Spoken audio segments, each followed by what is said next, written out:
let's talk about our upcoming seminar that we're going to be doing. I have the most to offer in the design process. I've done a lot of things to crack that nut. Sometimes, depending on the design, I will draw in shapes to get an idea of the design and where the shapes go before I make objects out of the shapes.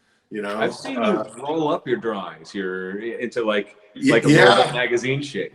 yeah. I do a lot of tricky stuff like that, yeah, that replicates what it's going to look like wrapped around the arm. You know what? I realized this long ago.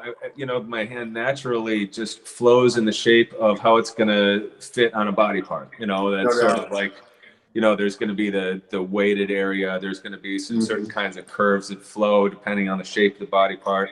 Which also is a good reason to have a lot of tricks that pull us out of that, so that we can see outside of what our hand instinctively always knows too. You know what I mean? Sometimes it's good that we accidentally draw things that look great on the body, but sometimes you don't want your hand doing its own bidding. I want to do my bidding.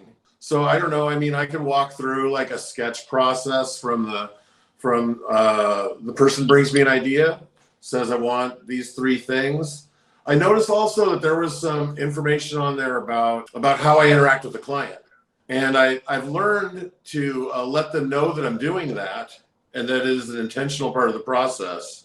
When I'm doing it just being mysterious, it arouses suspicion sometimes. But when I tell them that what I really am asking for is a healthy dose of trust, as long as we can agree about some fundamental aesthetic, then they seem to give that to me more willingly and more freely and more happily.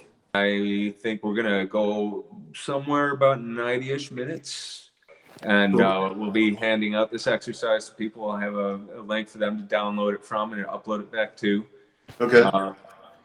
And do you have a Do we know what the exercise is going to be? You know what? We can come up with it on the spot too, because by that point, you'll have been talking for most of 90 minutes about your process. We'll both have a real good idea of like some of the things that you think are important. This is going to be an active workshop where you're going to have something that you can do to make valuable use of your downtime.